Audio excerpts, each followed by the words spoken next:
Today's episode is brought to you by the Vegas Beer Guys and the Sounds in Cinema podcast.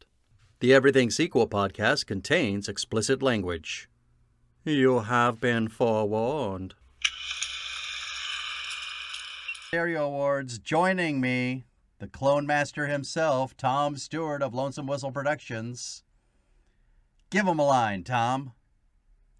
This party is over. Of course. It took 2 whole movies, but we finally gave Sam Jackson something cool to do. Like in my memory, this is supposed to be a very cool, well-known line, but I'm not sure it comes off like that. Well, that's just like your opinion. Hey, at least he's standing up in this movie. That's true. That helps. That's a step up from what he's been doing. It's a step up, and then he does something cool at the end of it. All right. I think it also reflects where we've come with casting, because I think famously Sam Jackson campaigned to be in episode 1. Mm-hmm. He went on the talk show circuit, and every time he did an appearance, he mentioned that he wanted to be involved. And he said, set the bar as low as you want. I could be Lando Calrissian's grandfather, whatever you need. And because Mace Windu as a character goes all the way back to the original outline for Star Wars. Okay. So they obviously didn't have Sam Jackson in mind as Mace Windu, but going into this movie, when Lucas is writing it, he knows it's going to be Sam Jackson playing it. Sure. So I think they're writing to that for the first time. Yeah, I think you're probably right about that, yeah. And that's why he's doing things like standing up and walking and running with lightsabers. And saying lines longer than no.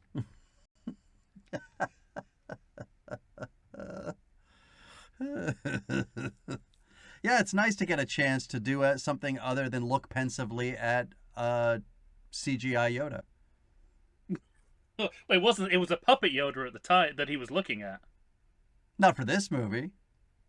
Oh, in this movie, yeah. Yeah, in this movie... I mean, I'm sure they had something on a stick for him to look at, but... I wouldn't be so sure. Don't be so sure. Because how would you get anything at the right height? Because he's floating around for a lot of this, so... Yeah, right.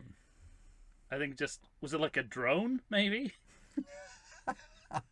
Look at the drone? That would be so Lucas, just this loud thing with 4 propellers. That all the actors... It's okay, we'll fix it in post. It's not an issue of post, George. I can't hear what he's saying. Yeah, they all have to endure the loud noise of... Oh, that's great. As if there aren't enough flying creatures in this film already. Well, no, mystery box. Well, yeah. I know. I'm gonna save it. Yeah. I'm gonna save it.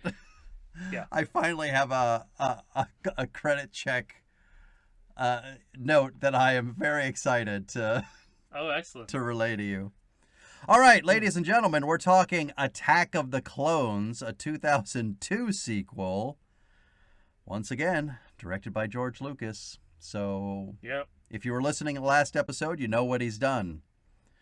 Not a lot as a director, but he is, of course, a name that he is the name of Star Wars. Right. Yes, he is the author of Star Wars. Yeah. This movie, I think I mentioned this in our ranking episode. Each of these movies ticks up. Critics like it more as it goes along.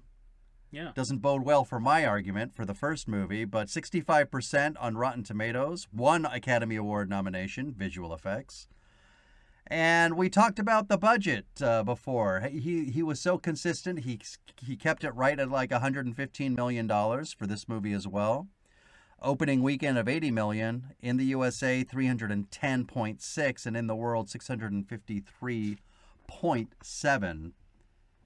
And then that means that this is the least popular prequel movie monetarily, which doesn't bode well for your argument. But I guess I'm not, on your side. Yeah, It's it's certainly better than its reputation would have you believe. Yeah, I think so too. It's fun. I got problems. It's a fun. Yeah, I've got a lot of problems too. Yeah. But it's a fun adventure movie, and I think this was an olive branch to the fandom, You think so?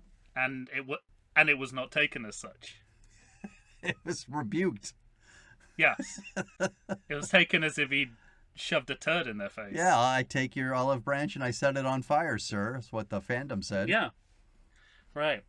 But interesting as well that they moved everything to Australia, seemingly. I don't know if that was how they kept the budget down, but everything from this point onwards is Australia, I believe. All right. And lots of local Australian voice actors, because whenever you're trying to find other work that the actors have done, it's always like it's just they're all like from the Rescuers Down Under. Well, it's all specifically Antipodean. You're like, oh, okay, I guess they hired local talent. Good for them. Well, let's get to it, friend. Sure. The scroll. Can I say one thing? Do you have anything to say before the scroll? That's how forensic we're getting, okay? It's just like, and this is ridiculous because this is my first note is what's on Disney Plus when the movie begins. You know, they have the warnings in the corner. Yes, I noticed that. The tobacco? And for this, that's exactly, yes. Yeah. Contains tobacco depictions. And the only thing I can think of is the death sticks. Oh, wow. Because, and again, this is not clear in the film, but Lucas meant death sticks to be the galaxy's equivalent of cigarettes. Mm-hmm. Because he was, he's kind of anti-smoking. And also wanted to make these movies more positive, send positive messages to children. Right. So he came up with this idea of death. It's not clear that that's what they are in the movie. Yeah. But I remember seeing it at the beginning and wondering where the hell it was and then looking for it. I think it's the death sticks. Okay. Yeah. I do remember smoking them. I do remember Jabba in Jedi. Doesn't he have a long pipe-ish thing that he's smoking? Yeah, no, there's smoking in movies other than this, but the only thing whatever the anti-smoking allegory clearly convinced someone at Disney Plus because they enough for them to put contains tobacco depictions at the top of it. But I always assumed death sticks was like drugs of some kind, right? Which it is, but Lucas is laboring the point to make an anti-smoking allegory. Strange. So I don't think, and I think this is a very low. This is a low bar to set and a dangerous precedent, because the sci-fi parallels to cigarettes don't count as tobacco. Right? Somebody's always imbibing something in a science fiction film. Right. It doesn't mean that they're promoting tobacco use. I watched something the other day and people were smoking, and it was weird to see people smoking on film. Was it Ghostbusters? Oh, no, it was Oppenheimer. That's what it was, yeah. Because he's smoking throughout the whole thing. Yeah. I recently showed my son Ghostbusters. Yeah. And,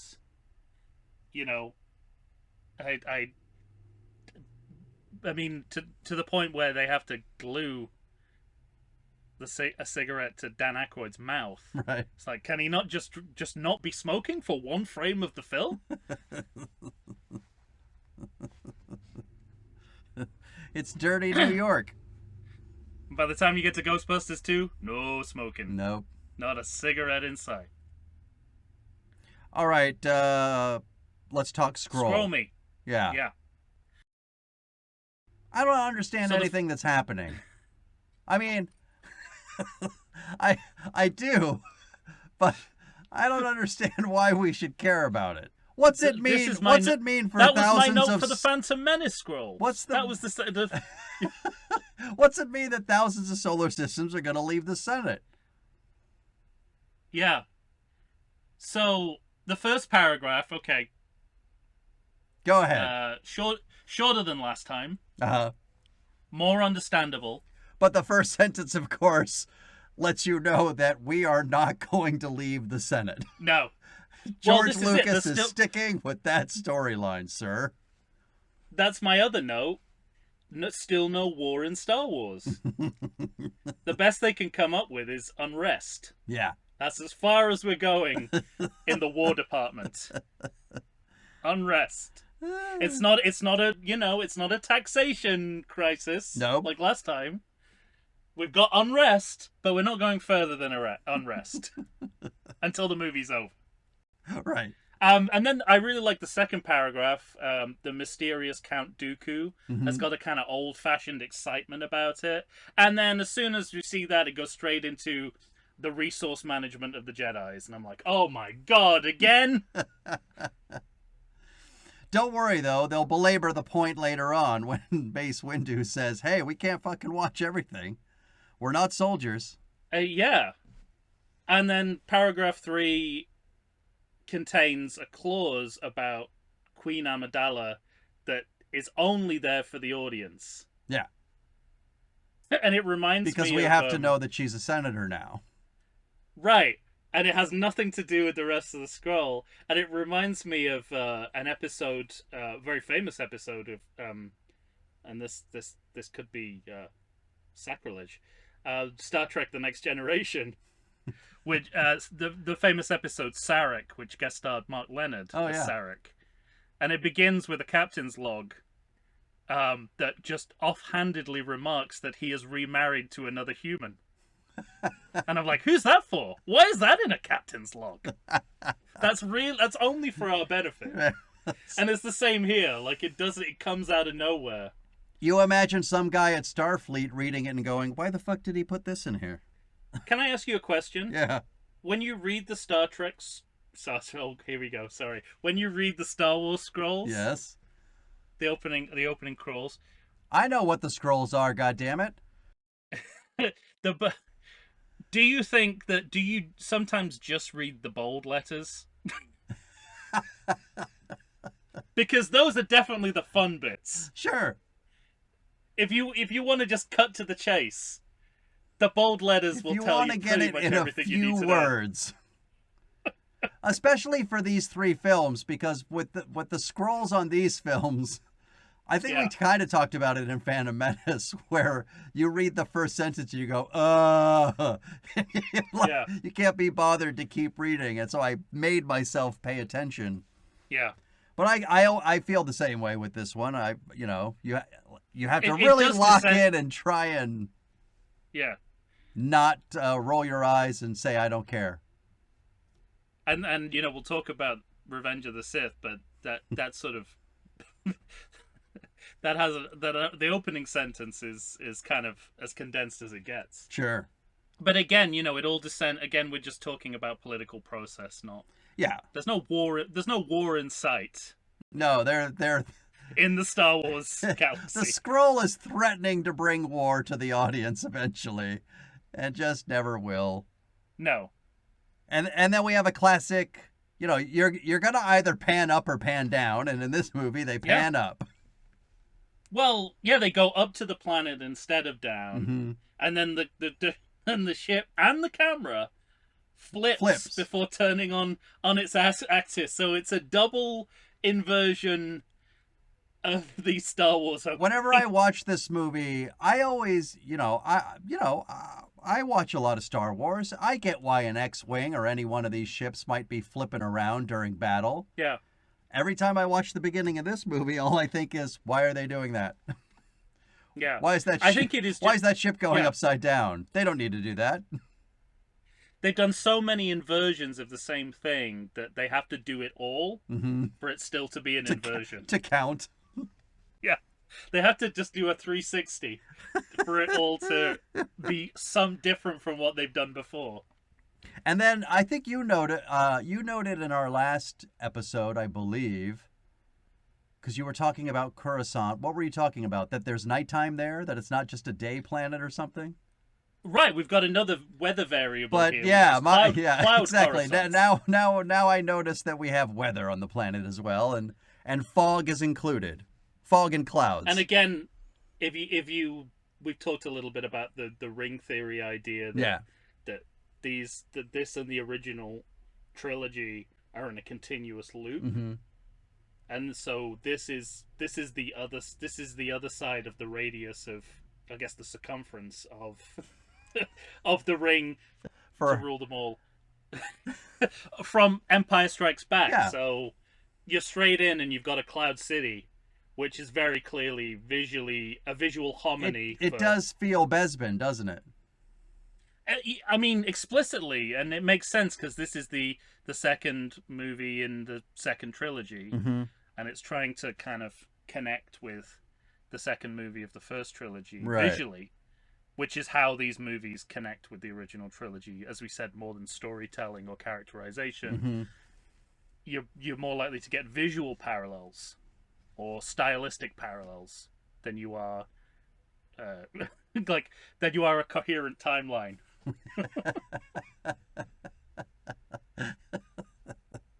Yeah, these aren't the movies for coherent timelines. But again, it's like, we've done night, we've done day, now you got clouds. What else can we do? Yeah. But that, we kind of talked about that in the last episode too, this compulsion of always showing us a new terrain. We go to desert, we go to ice, we go, we got to show some underwater now. We got to do we got to go to forests. We got to, Yeah. George Lucas is Part of the always same thinking compulsion. about what else can I show the audience that they haven't seen before. And there's a lot, and yet, remarkably, all these movies keep going back to fucking Tatooine. Yeah. Yeah, Tatooine is the constant of the Star Wars. That's funny. Contrary to what Luke said in Return of the Jedi about, oh no, it wasn't Return of the Jedi, in OG Star Wars about how irrelevant a planet it was. Yeah, right. Exactly. Turns out it's the most relevant the planet. Most important planet in the galaxy. Now, let me ask you this. Do you believe, as I do, that George Lucas, by showing us this attempted assassination with an explosion, thinks that that explosion is exciting enough to hold us until about an hour and 50 minutes into the movie? Well, I don't agree with your assumption that that's the only bit of action we get. We've got a pretty exciting We've got some city good stuff. Car chase coming up. Well, we'll talk about that, but I don't think this film is lacking excitement. I know that's been a common criticism of it, but I've never felt that. I feel like it does have these. It is punctuated by action quite frequently, perhaps to its detriment at times. I like the one against Jango Fett. I'll wait. Yeah. I'll wait until we get to the chase that you're what referring do you think? to. So we see. But also, let's not forget that we finally have a payoff for having a double. Yeah. Well, this is so. I've referred to this in previous episodes that this film. One of the reasons I'm attracted to this film is it is an intoxicating mixture of do-over and double down. And this is the sort of first example of that, where the movie begins almost identically to Phantom Menace, because there's a the ship is destroyed in Phantom Menace at about the same time, right? Into the movie, and of course the main plot device of Phantom Menace is this Queen Amidala doubling, and this is the first thing we see. It's exactly. So it's like it's doubling, it's sort of doubling down, but also admitting that we didn't do everything we could with it at the same time. And like you say, this is the sort of payoff moment, but it's refusing to let go of something that didn't work. Right. And that's a lot of this movie. Pay attention to that, because that is the tone of a lot of this movie. We acknowledge that we should have done more, but we're not letting go. We're not gonna throw the baby out with the bathwater. All right. Okay. Now let me. This explosion marks something for me too in this movie, and we've talked about this before in the last episode and the ranking episode. This is the first movie that's going to be completely digitally shot. Yes.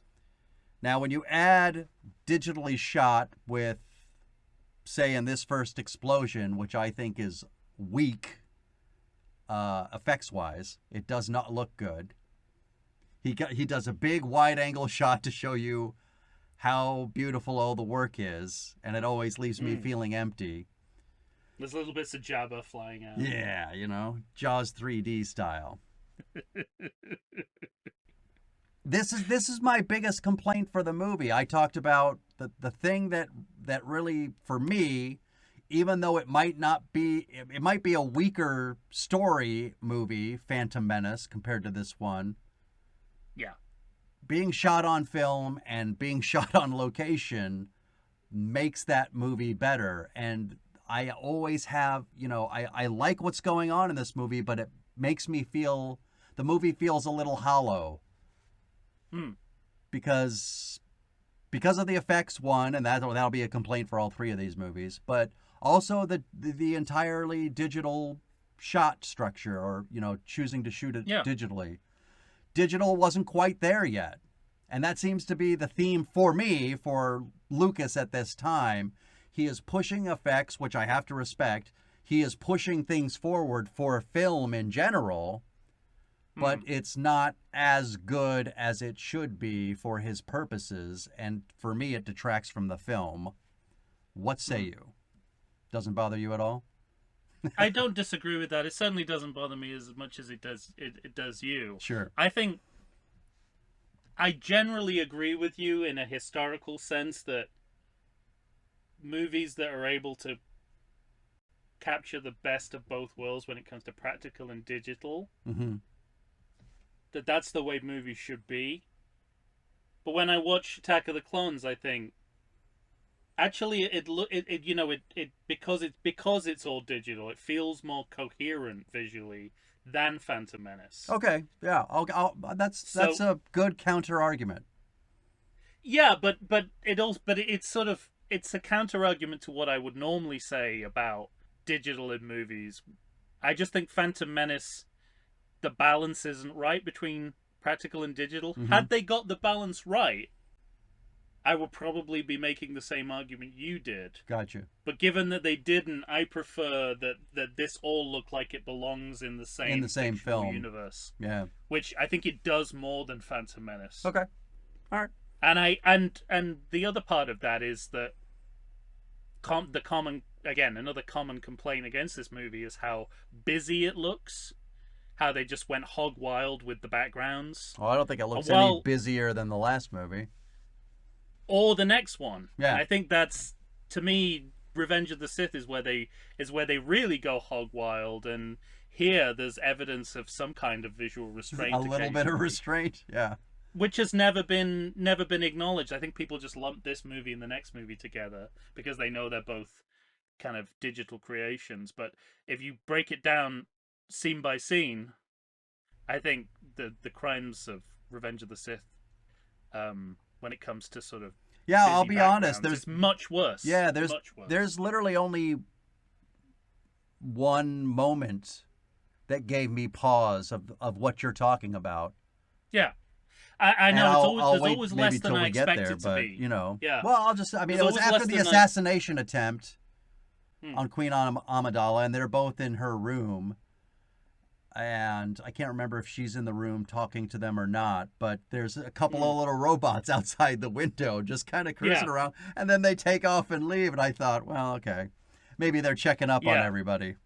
I don't know if they've been sent there by the Galactic.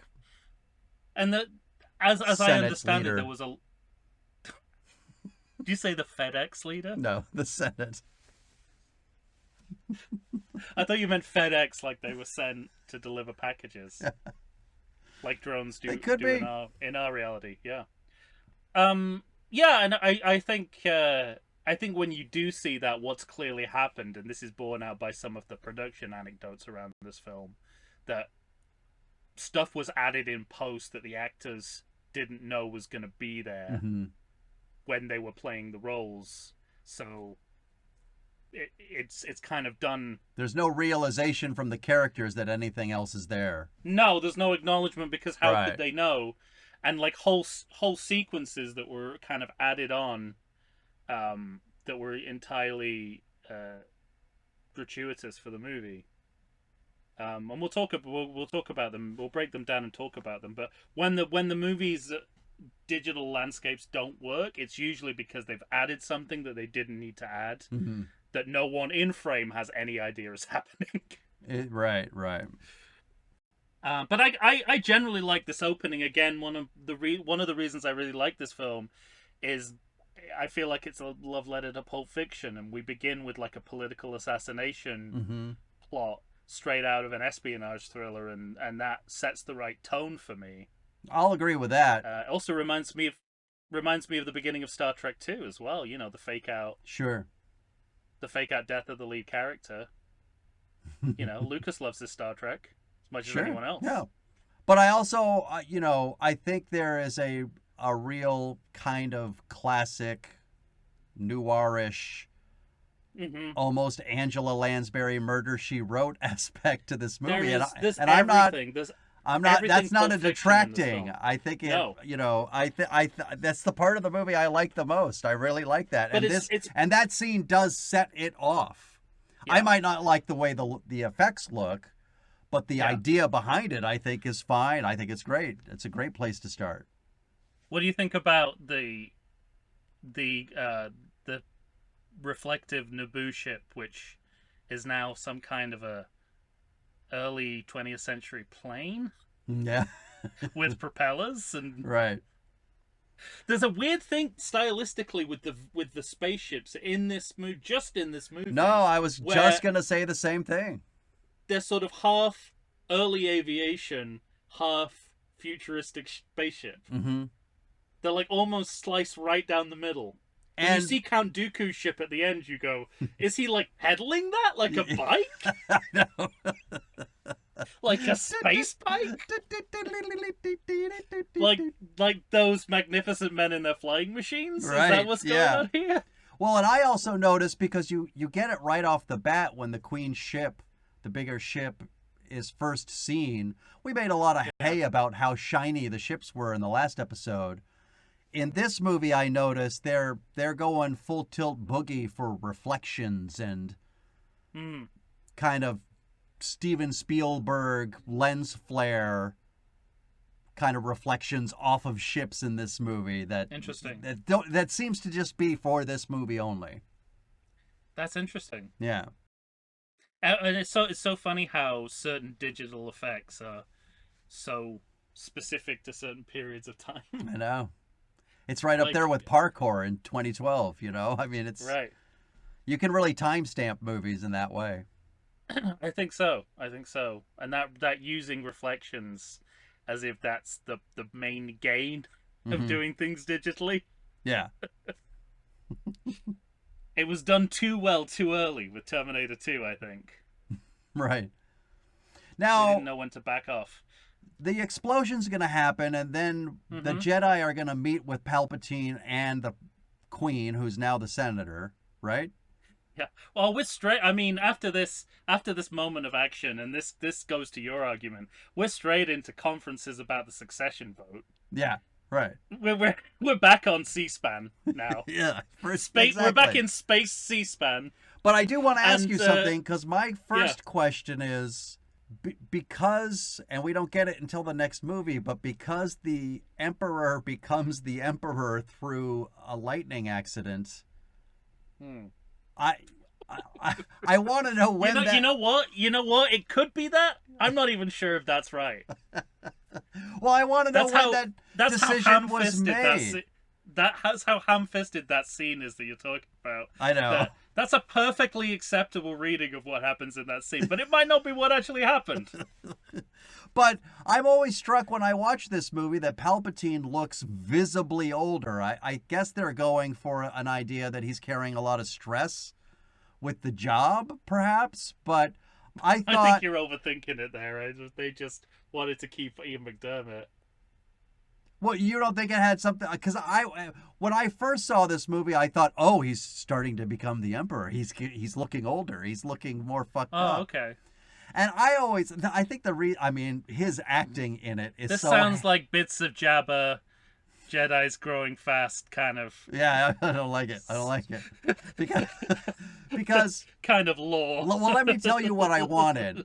I mean, obviously, we'll talk about what happens to his face in the next film.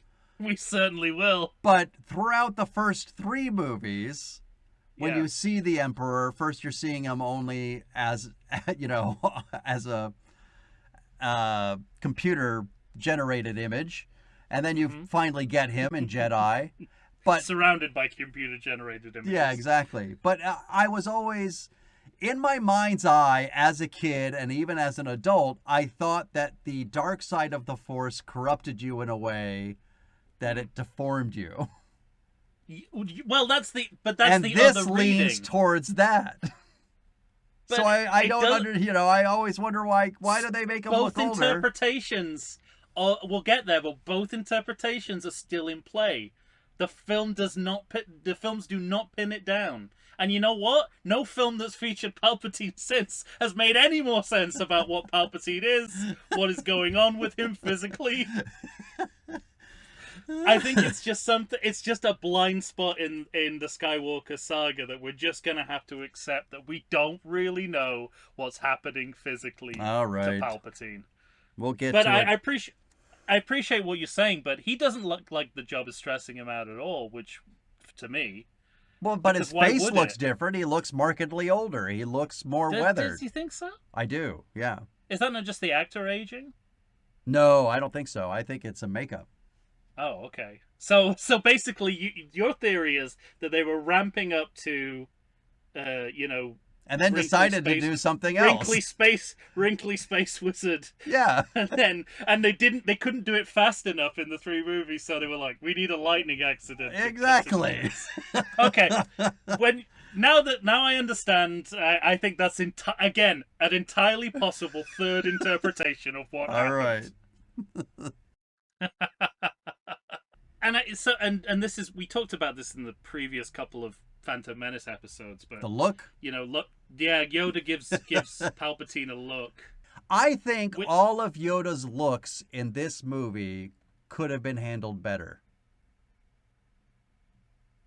Because we got to say this what is I'm the first talking time about they is went- his inference, his inferring about the Emperor and about Skywalker.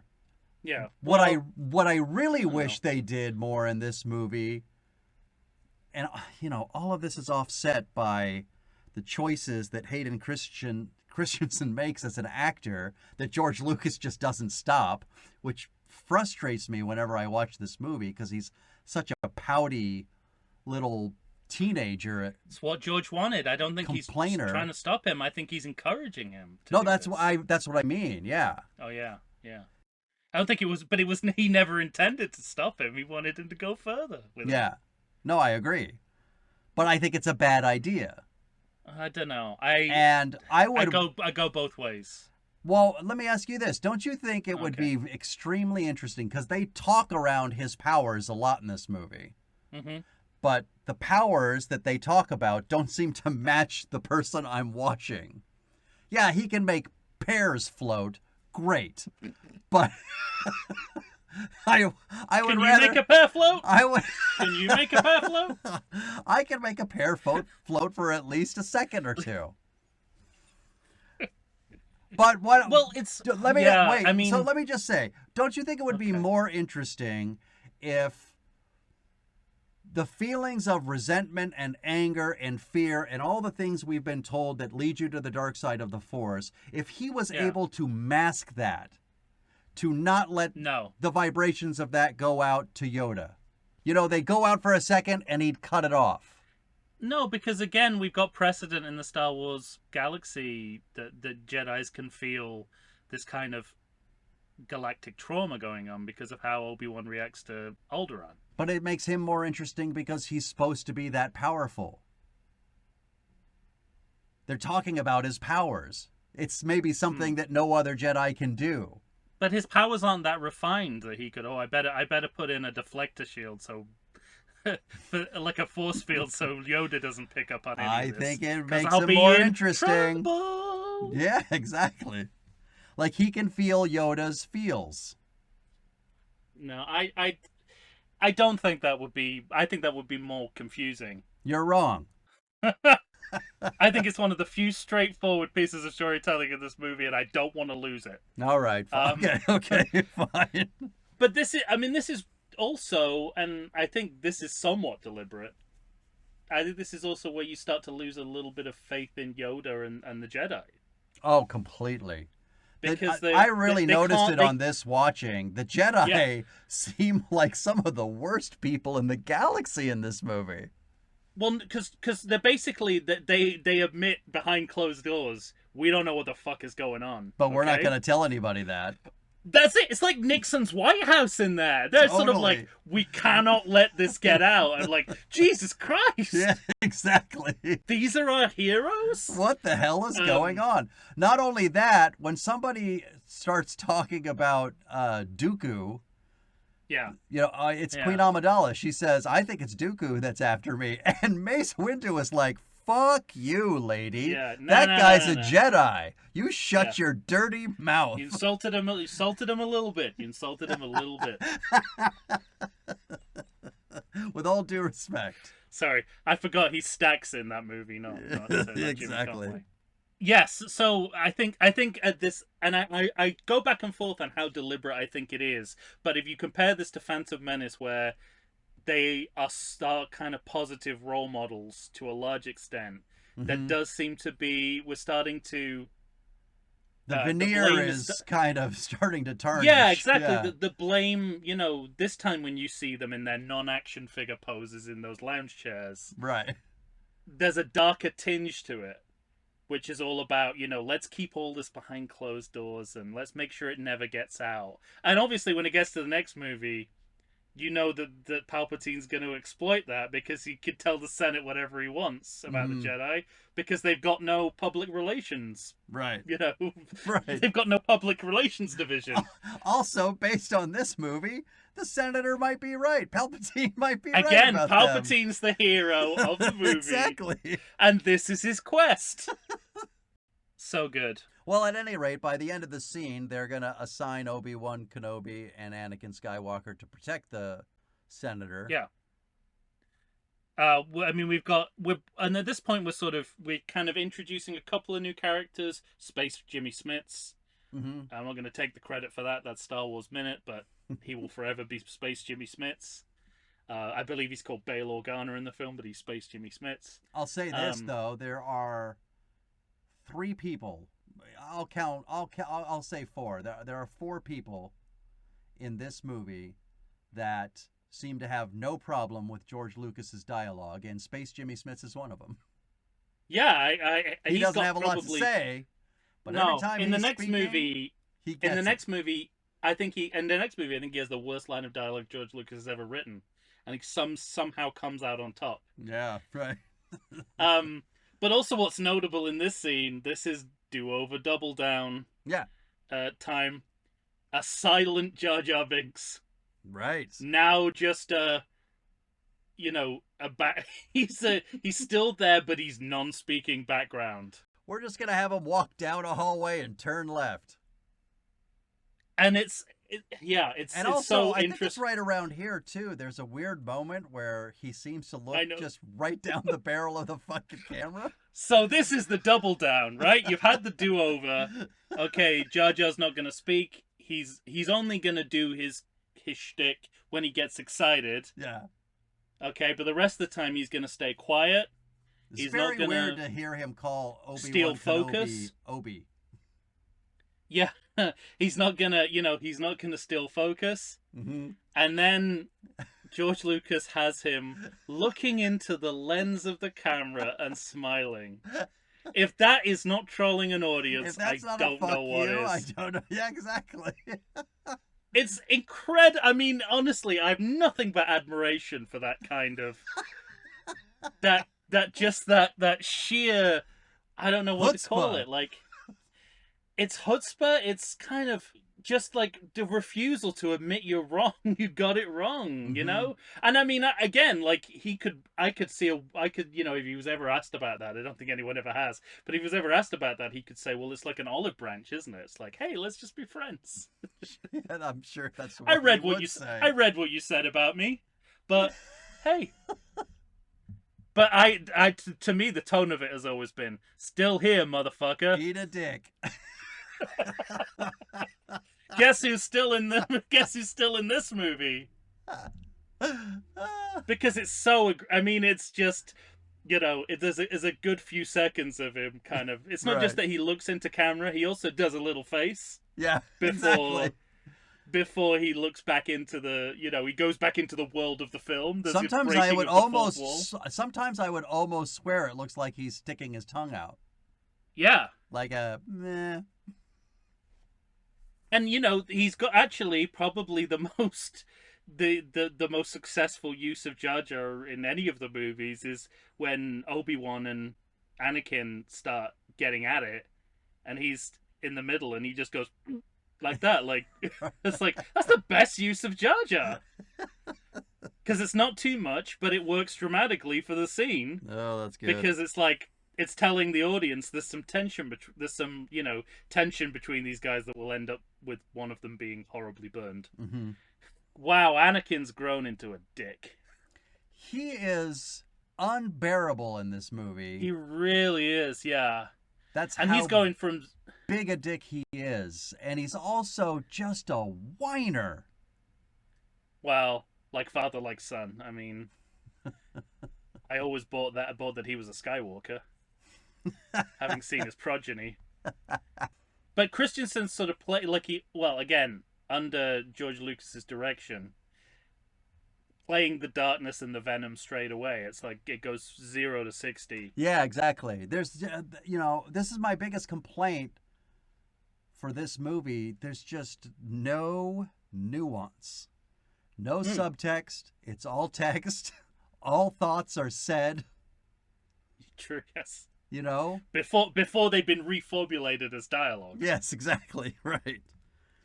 And I think, I guess it bums me out a little bit because I think this could be one of the better Star Wars movies overall if just a little more attention was paid to, you know, and I mean, I think you're right when you said that, you know, his, you know, Christensen's choices in this movie, his demeanor in the movie were Lucas's choices. But man, they're baffling to me. It's No, I've never had much of a problem with it. oh. Like it, he seems more like he's heading towards Darth Vader in this movie than he does in the next movie, which. So that to me, that's the next movie's fault. No, I mean, yeah, Yeah. story-wise, I'll say you're right. But Yeah. I'm talking about delivery. I'm talking about choice of words that were written. It could be, I just want a little bit of nuance. And the other thing is this movie feels hollow to me. Granted, even the human beings might not be human beings in this movie, but even when we're watching sci-fi, we want to connect to it as human beings, and I don't in this movie. Really? Wow. No, not really. Hmm. And the dialogue as written and the choices that most of the actors are making are what, to me, fails this movie. I feel like it's a low bar, but the sincerity of emotion reads to me in this movie more than either of the two others. Okay. And I think the actors have a lot to do with that. There are weird moments, like There certainly are. when after he kills all the Tusken Raiders, Mm-hmm. he has some terrible dialogue he has to say. Searching for the right words there. I appreciate I absolutely did. That's for your benefit only. They're people. And they live in the sand. They're sand people. I think Tusken Raiders is you know, like a racist person trying to catch up with what we're saying now. I think just Tuscans, maybe. Tuscan natives, maybe. I don't know. Tuscan natives. Look at you. But I mean, in this movie, they're just pure sand people. Yeah, exactly. As far So as the, this movie is concerned, to the and point all where the Anakin's like, characters "I in it, hate sand," and we'd all know what he means. He means, "I hate sand people." and the people that live in the sand. But there's that moment where he kills everybody. He has some terrible dialogue that he has to say. The words that he says should make I don't like it. Senator Amidala run away from him. But Then no, he does turn around and he's actually emoting with actual tears. And I think, yeah, well, exactly. shit. He. I mean, it all adds up to me. You know, this is his trauma coming out, and Padme knows from whence he comes. Story-wise, I think you're right. Dialogue and acting, not up to par. Okay. Well, we'll get there, but that section of the film I think is really excellent, actually, from start to finish. Okay. But then the Tatooine, not from start to finish, but the Tatooine, whatever the Tatooine cutaways are in that section, are really good. It feels All right, like let's talk assassination attempt with worms. centipedes. Yeah, Now, you're this right. is how you know this movie is a love letter to Pulp Fiction. This is a pull from the book of Dr. No that was then changed in the movie to a tarantula. But in the original book, it was a centipede. That is Nice. how in the weeds of Pulp Fiction this movie is. All That right. they're pulling from Ian Fleming's Dr. No, the paperback. Yeah, and something I really I like the fact he's playing with the idea of a political conspiracy thriller, and I like the fact that the boring political science conversations are happening off screen while we see basically a tense robot assassination plot go on screen. Tense. I think that's a good. All right. Yeah. Barely. And although there is a lot of important information that is said off screen, like Right. all the stuff about basically Anakin and Palpatine are now best buds. Mm-hmm. And that's important information. In fact, that's really all that matters. Really, really important information. So if you're not listening and you're just watching the worms and the robots, you might not. Yeah, you but might miss, the other miss thing, quite a lot. The other thing that started to concern me about, we were talking about how terrible the Jedi people are. Yeah. Because Obi-Wan starts talking about, some of it's on screen, and then you can hear voices in the background when you go into the room, but he's talking about how politicians can't be trusted. Yeah. It felt very MAGA. made me nervous. You think so? Yeah. Huh. Well, I mean, what Mace Windu does in the next movie is basically January 6th. Yeah, totally. I guess we'll get there when we get there. But I think we mentioned briefly in the last episode, if we mentioned anything briefly in the last episode. We did not. We did not. That this basically Padme's incestuous love for Anakin, not incestuous, pedophilic love for Anakin. Right. Incest is the last trilogy. Her pedophilic love, desire for Anakin, she's let off the hook here because he comes off as a pure sexual predator from the first moment he's on screen to the last. Exactly, right. So she's off the hook. Whatever was done before, he is now the apex of the predators. I think you're mostly right, but there is one moment where she says, "I can only think of you as that little boy that I met on Tatooine," and then 10 minutes later, she's tongue down the throats. But, I can't give her a pass on that. But he's also kind of mind raping her from another room. It's different than while she sleeps. Yeah, it's different than the rape kiss. He's mind raping her from the other room because he's like, I know everything that's going on in there. Well, why is that? You're using your telepathy for non-consensual penetration? There's that one ugly Jedi moment where Obi-Wan says, "I feel it too." As if all the Jedis can be mind raping her in the room. Much mocked is the reintroduction of Obi-Wan and Anakin, where they're in the elevator and they have they refer to adventures that we have not seen. I always think that that's fine. Like, Yeah, it no, might I be do it too. might be pushing the point a bit too much. That yes, okay, they're friends, as well as master and student, but Sure. I think it's fine. No, I don't have any problem with that. Okay, It's good. one of the I'm things I glad. like about this movie. Their relationship. When they're together, whenever they're away from each other and he's complaining about Obi-Wan for reasons I can't fathom. Well, again, there's the remnants of a love triangle that was supposed to happen here again. I think Yeah, maybe. that there's this kind of there's a but in this scene, everything that Obi-Wan does in this scene plays into what Anakin says about him later. Like he's trying to micromanage Anakin when he should sort Yeah, of but that back seems off to and be the see what he Jedi does. way, so he's supposed to shut up and listen. But it looks like Obi-Wan will finally admit in Return of the Jedi that he failed as a teacher, Mm-hmm. and this is him failing as a teacher in real time. I think in this scene. Maybe. But he doesn't seem to be doing anything different than Qui-Gon did with him in the last movie. That's not an excuse. Can't No, I agree with you. You're right. Qui-Gon makes some bad choices too. For instance, picking up Anakin and taking him to the heart of the Galactic Senate. Hey, are the bed sheets CGI too? I made a note that even the bed sheets look CGI. I think we At have to least in assume one shot. everything is. I think we have to assume everything is. Ugh, man. Um. So we get to the sky chase, Mm-hmm. which is a major action sequence. 15 minutes in, that's about the same as Empire Strikes Back. The And it's Hoth like battle. 8 minutes long. It's pretty long. It's a We long see. chase for nothing You must to be happen. happy. We see Sebulba. I think. Do we? Is that I Sebulba? don't think it's him. I think it's somebody like him.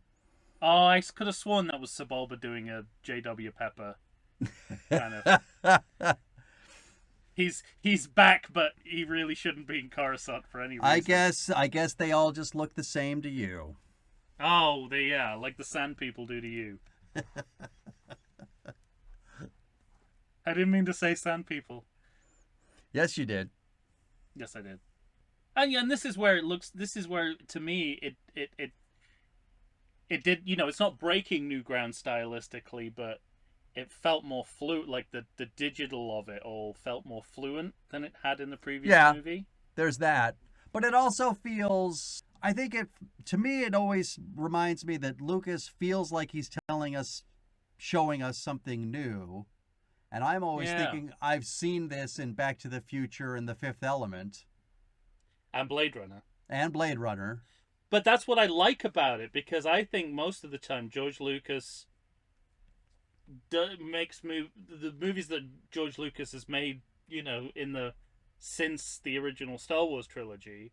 It looks like he never watches those like current day movies. Yeah, But this right. feels like he's taken stock of what's going on in modern day science fiction, like movies that came after Star Wars. Mm-hmm. And I don't get a sense of that from Other many movies. of his from other movies he's made since then. It all Yeah. feels like he's going back to something from the 90s scene in a silent movie Okay. in the 20s. But this feels, which I guess he is doing here with the Metropolis of it all. Mm-hmm. He's seeing how that's been re-articulated through Blade Runner, through the Fifth Element. Sure. And I've always really liked this this sequence. Also, it's a car chase, and that's something that Star Wars hasn't done before. Yeah. So it's a car chase, but I also think it's too long, and I don't think a lot happens in it to warrant it being that long. You say the same about the pod race. No, I think the pod race is better than this. But in terms of things happening, I mean, there's more going on here narratively than there is in the pod race. I don't know if I agree, because a race is a race, and so this is not a race. This is just trying to catch someone. Yeah, but it's someone who has important information, Sure. or at least knows someone who has important information. who knows someone who in turn knows someone who has important Look at information. you, backtracking out of your own strong who in arguments. turn knows Count Dooku. That's like 5 steps. It's like 7 degrees of Kevin Bacon. Another bit of key information that will become important later is dropped in the middle of this scene when they talk about how great a swordsman Yoda is. Mm-hmm. And my theory about this is that George Lucas once gave an interview where he said that, like, not all Jedis use lightsabers, and Yoda wouldn't have a lightsaber. He'd have a different, his Jedi powers are different. So knowing that he's going to give him a lightsaber at the end of this movie, we suddenly have to learn about what a great swordsman he is. Right. Well, and I sort of... Well, I'll wait till we get there, but... Yeah. But here's another bit of contrast with around this time in Phantom Menace. If you're comparing it, one like for like, scene for scene. This feels much more visceral and threatening to me than the underwater sequence. Well, for sure, the underwater sequence, but it doesn't feel more visceral than the pod race. No, I agree with that. Okay. But I'm thinking about where it is. What's the equivalent in the running time? The underwater sort of sequence. So this feels more energetic, exciting, and real than that. I don't have a problem admitting that. We know how much I hate the underwater sequence. That's fine. But it also... And it's interesting. It also extends my argument from the water sequence, in which everything's a little too easy for everybody. Both of these guys take 1,000-foot drop without a problem. Sure. And you don't feel the danger for them. And so for me, there's no way to feel danger because we know they're going to be fine because I know. It's a prequel. But within the confines of the format, sure, let's have a car chase. Okay. Car chases are fun. Fun movies have car chases in them. Well, it's no Bullet. It's not a Ronin. It's not a French Connection. But they really lead into the Blade Runner. I mean, when you see the flaming chimneys, and then John Williams turns on the Vangelis button on his synthesizer. I'll tell you the thing I like the most about the entire scene. When they crash, they meet up, she's run into the bar, and Obi-Wan Kenobi says, "You'll be the 100%. Death of me." Oh, you like that? I do. So that's the thing I like least about the scene. Oh, God damn it. Because we can't agree on anything. No, I know, but that's just like the worst prequel dialogue. It's just full-on dramatic irony. He would never say this organically, in any context, except to refer to something that then happens that we as the audience knows it is going to happen. Oh, I don't know. Everything else about Obi-Wan in that scene, I think, is excellent. That was the one part I think was too much. Oh, I kind of like that he throws it away.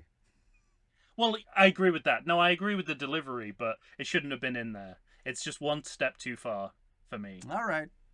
It's just, he might have well said, "You'll be the death of me, and I'm going to fry you horribly in a pool of lava before that happens." I mean, you might as well at that point. Yeah. So they... And it's a face change. So when do we see the face that the alien is a shapeshifter? Is it just at the very end? We see it once in the actual vehicle itself. And you know the story about this, right? Dart. You know the story that the actor didn't know that they were a shapeshifter. Oh, that sounds like George Lucas. Fucking jackass. So if you watch the sequence knowing that, you realize it makes absolutely no difference to anything. Mm-hmm. It's a complete add-on. It doesn't change a thing. No. Narratively. No, yeah. It doesn't matter. Because she gets shot in the neck, she does the shape-shifting and dies. It would have been the same if she wasn't a shapeshifter. It's also strange that they would use a dart that could lead Obi-Wan Kenobi directly to Jango Fett. That's not the good work of a classy assassin. No, that's just like classic police procedural stuff. Like, when like CSI. It's like, no, you can't sort of you can't get someone's DNA from like a radish or whatever it is that whatever it is that they You do. can't get a thumbprint off radish. Don't tell me what I could get a thumbprint off.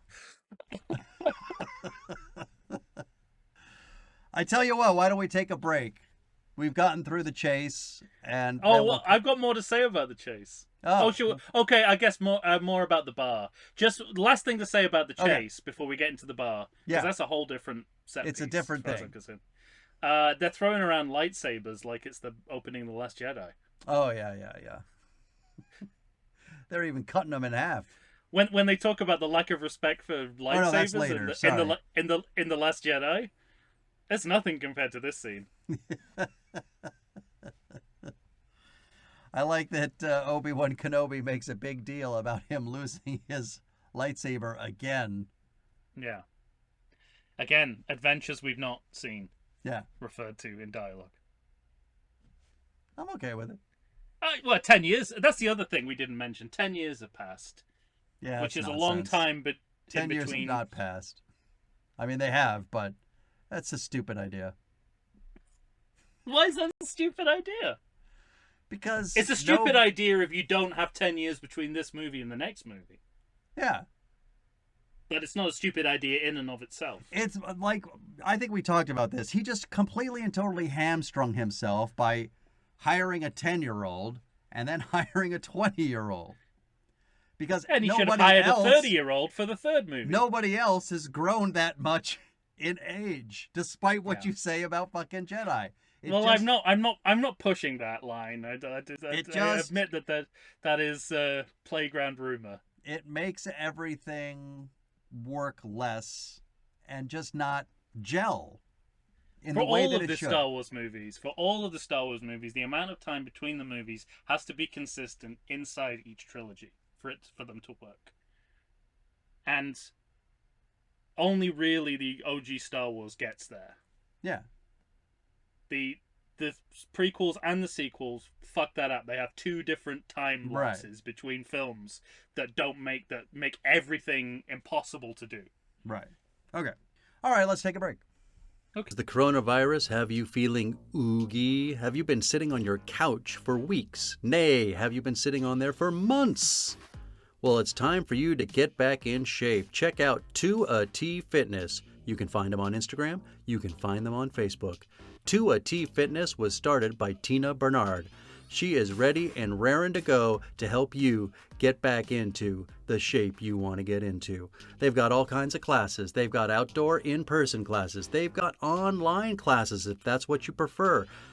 Ladies and gentlemen, it's time to get back in shape. You're going to find a variety of exercises. You're going to have strength training, cardio, weightlifting, even fun 5-minute burnouts that will push you to your limits. So get off the couch, get into shape. Go ahead and check out 2AT Fitness. Tina Bernard has got you for all your needs. I know her personally. She's fantastic. You're not going to meet a better person to help you become the new you. Check it out. And we're back, ladies and gentlemen. Tom and I are here, of course, getting into the minutia of Attack of the Clones, the 2002 film directed by George Lucas. All right, Tom, we just entered the bar. Speaking of minutia, you see the video game sports betting that's going on at the bar? Very much so. Yeah. I mean, that falls victim to the Phantom Menace's problem of drawing too much from our world. Yeah, exactly. And it's always about sports. I know, it's weird. Why is it always sports where the kind of the the bridge between our reality and Star Wars kind of breaks down? Because this just looks like anywhere, any Vegas sports betting booth. Yeah. Not space. It doesn't have to be football. No, it doesn't. I'm okay. I'm okay yeah. if we're watching like 10 BB-8s just going in a straight line racing. Yeah. I'd be fine seeing that, I guess. I know. Yeah. But in general, I like everything that's going on at this bar. I also like the scene before where they're running through the streets. Mm-hmm. Again, like very Blade Runner. Yeah. But in terms of, again, that something I really liked about Phantom Menace was the world building, and I feel like there's just something here that feels like another place and another time. Yeah. Like it's created it authentically, and say what you want about the sequels, but they never did that. Like they never created convincing alien realities. I agree. And I think there are scenes, there are set pieces in these movies which do that in this trilogy. This is one of them. And I think this is one of them. Like I believe it. I buy that this is what Coruscant in this part of the planet looks like. Yeah. Hey, the planet's one big city. I don't know if you've heard. Indeed, I have. But I also like that Ewan McGregor's really working in the Alec Guinness when he's called upon to do so. Mm-hmm. And I think you're right. I don't like the line about "you'll be the death of me," but he's definitely channeling Alec Guinness in that moment, and that sort of makes it worth it. Right. But just the whole idea of where you going, I'm going to get a drink. Yeah. Like when we see Obi-Wan in the cantina, he looks comfortable. He looks like he's been there before. He looks like he's been in several establishments like this. Right. And so this all ties together. Like the two performances really tie together at this moment. So much so he can just Jedi mind trick someone out the side of his mouth. Yeah. So as not to disturb his drinking too much. I love that. This is the funniest joke in the trilogy so far, I think. Probably, yeah. And exactly because he throws it away, like it's just an annoyance to him. Yes, exactly. He's just got to get this fly out of his face, right. basically, and this is the quickest way to do it. I also like the guy to his left who seems to be cottoning on to what's going on. He's kind of giving a little furtive look out the side of his eye, I think. Kind of like that. And this scene is also a vehicle for cameos from actors who are normally behind masks or rendered by CGI, because we have a cameo from Anthony Daniels and Ahmed Best in this scene. Yeah, right. I noticed Ahmed Best. And I understand Anthony Daniels because he's never out of the mask. But Ahmed Best, I mean, it's only been one movie. And also, now that they have... Who are you to say he hasn't earned it? All the shit he got? Well, that's true. Poor bastard. True. But did they know that then? I think so, yeah. I mean, okay. If they're trying to make it up to him, then that's fine. But now that he's been recast as a character who lives in Coruscant in this period of time, it's a bit weird seeing him in the bar, because I don't think that guy's supposed to be a Jedi Master. Who, the guy he's playing? I don't think it's supposed... Right, yeah, because he's just some sleaze at a bar here. Yeah. But he's playing a... Is everybody in the bar supposed to... What are you saying? That everyone in the bar is supposed to be a Jedi Master? No. What I'm saying is, when we get to the Mandalorian...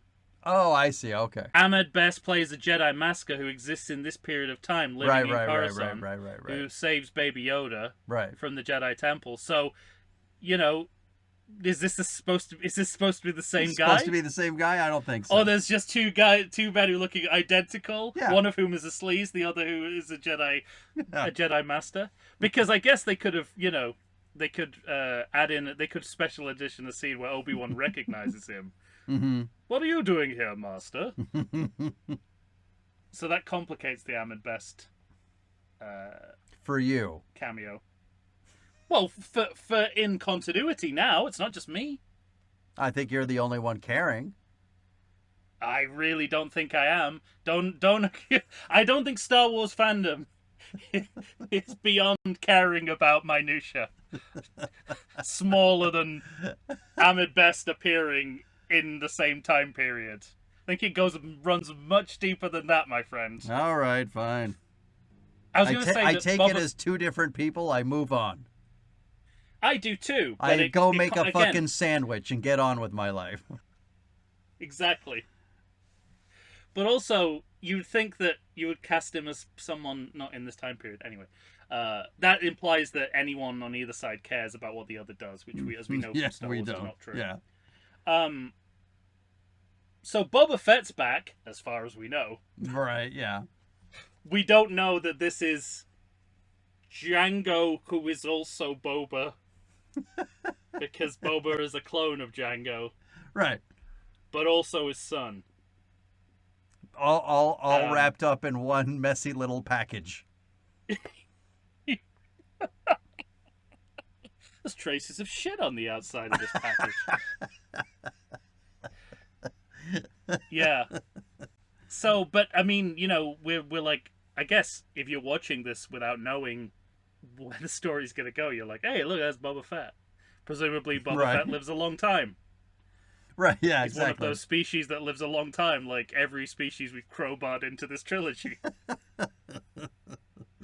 But no, we'll return to him later. I kind of like that shot of him darting the woman and then taking off. Yeah. I think it's a little weird how nonplussed the Jedis are by it. They're like, well, fuck that guy's gone.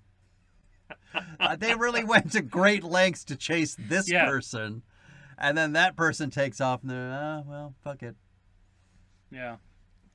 And then Can't we're have back a second in, 10-minute car chase. And then we're back into Jedi Council business. Right. They're still they haven't got out of their chairs yet. This is the first time. Mm-hmm. We're still in chairs. And also, consistent with the first film, we're going back to Naboo. Yeah. Or that's the plan. Is that's to go the back decision. To Naboo. Which is so Naboo is becoming the Tatooine of this trilogy, except we go back to Tatooine as well. So Tatooine is the Tatooine of this trilogy. He had a perfect opportunity one louder. to transplant Naboo for Tatooine, but he insists on doing both. Yeah. And I think this is the moment where we're revisiting the culpability of the Jedi, because they put Anakin right in Palpatine's crosshairs for selfish reasons.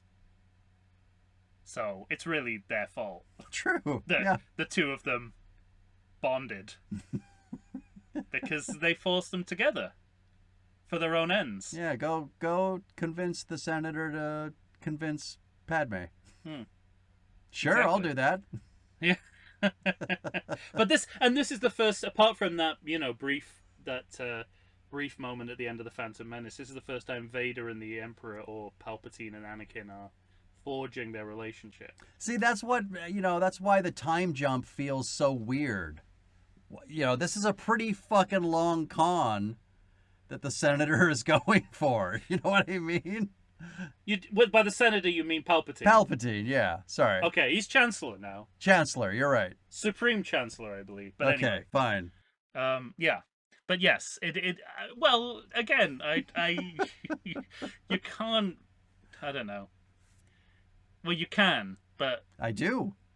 You're never gonna get to the bottom of the Palpatine mystery. All right, fine. Of what he's thinking at any given moment. I know. At one point in this movie, when Dooku comes back to him, he says everything is going as planned. I thought, really? Well, that's a great question. Is Palpatine the ultimate galactic chancer, or is he really moving all the chess pieces? That's the thing. We'll never know. Both are entirely possible. Is he just responding to what happens, or is he making it happen? Right. And it's all part of a plan within margins of error. Because the Jedi think that it's Federation guy that tries to blow up Padme. Mm-hmm. But I keep asking myself, so wait, is this Palpatine? Because they're all working for him. And then Dooku says something later on, which I've never understood, and I don't know whether he's lying or he's telling the truth. This is like that riddle about there's one God, there's a gate to heaven and a gate to hell. One God tells the truth and the one guy always lies. What question do you have? Yeah, it's like that, because Dooku later on in the movie says, well, he was betrayed by Darth Sidious, by Sith Lord. And I'm like, well, does he believe that, or is he just saying that to Obi-Wan? Right, because there doesn't in that moment there doesn't seem to be a reason to give up the plan. No. To Obi-Wan Kenobi in that moment. No. Except to come off as, I'm not as bad as you think I am. Yeah. Oh, well, I guess we'll get there because that scene deserves special attention. I think. What would Dooku say, Emperor, if I asked him? Exactly. Would he say Newt Gunray was betrayed by you? Right. Or would he say that you were working together? So, and now the Jedi are up and walking, except Yoda, who's floating. Yeah, he's floating. And this has got to be where the Mandalorian got the idea to have Baby Yoda in a floating bassinet. This is the beginning of that. They always float. It was decided. Yeah. It was decided. Now, so they're going back. So Anakin. There's also because they set out what they're going to do. They give the assignments. They tell Obi-Wan he's got to go find this bounty hunter. But then they have this scene where I think it's just Obi-Wan. They talking. send everyone to their spin-off. Yeah, exactly. And they gotta go with fish. I need you guys to go off to your different respective second act parts. Your aftermath, your fish. Yeah, exactly. But there's this moment where I think it's Obi-Wan Kenobi, Mace Windu, and Yoda all talking together. Yeah. And this was another part that made me feel uncomfortable because all the closeness between Anakin and Obi-Wan seemed to be out the window because he's like, he's an arrogant fuck. He shouldn't have this assignment. Fuck that kid. This is where I noted that one of the key weaknesses in the storytelling in these movies, aside from the dialogue, is that George Lucas frequently the dialogue. Yes, I know I've come to that before.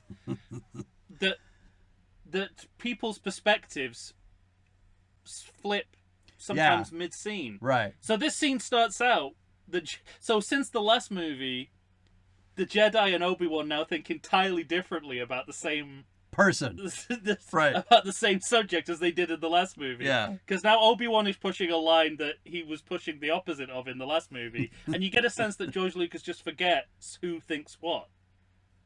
And is happy just for them both to just cross over. Sure. In mid-scene. And and again, it doesn't reflect well on the Jedi. Also, doesn't Jar Jar at one point say "mooey mooey"? Mm-hmm. Now, leaving Jar Jar in charge seems like a bad idea. Yeah. But I gotta say, even the most extreme sitcom version of this wouldn't have ended with him launching the galaxy into fascism for 20 years. Did I do that? Also, this is a key difference between this film and the last one. Imagine what slapstick shenanigans would have ensued if this were Phantom Menace. I know, exactly. And you left Jar Jar in charge of in charge of a Senate seat. Well, because I always think he'd have been there juggling Senate seats. When she's telling him what he needs to do, my first thought is always, the last time we saw him, he was fumbling with blue bombs, fucking blowing shit up. His own shit, I might add. And this, I think this is specifically another kind of olive branch, right, to the people who hate Jar Jar, which is where Padme interrupts him mid-sentence. Yeah, and says, "Get the fuck out of here." Yeah, and I think Lucas was hoping for an applause moment there. This is the moment I was referencing earlier, because this is the moment where he just walks away from camera and turns left, right? Yeah. Just it seems in that moment he's going to walk out of our lives forever, but no, he's got more damage to do. Oh no, he's going to come back with a vengeance. Literally. He's going to come back with the vengeance of the Sith. The movie should be called The Vengeance of Jar Jar.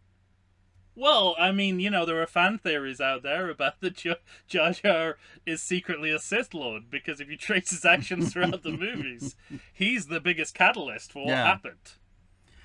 There's there's a couple of things in these next sequences that confuse me. One, why was it visible confusion? Well, Obi-Wan is looking for a planet. He goes and sees Dex. Oh. Love these scenes. He goes and sees Yeah. Dex at the Back to the Future cafe. He Or the American Graffiti yeah, okay. style diner, which is kind of I'll it give you must that. be what George Lucas is pulling from. Now, what do you think of that? Before we start, what do you think of?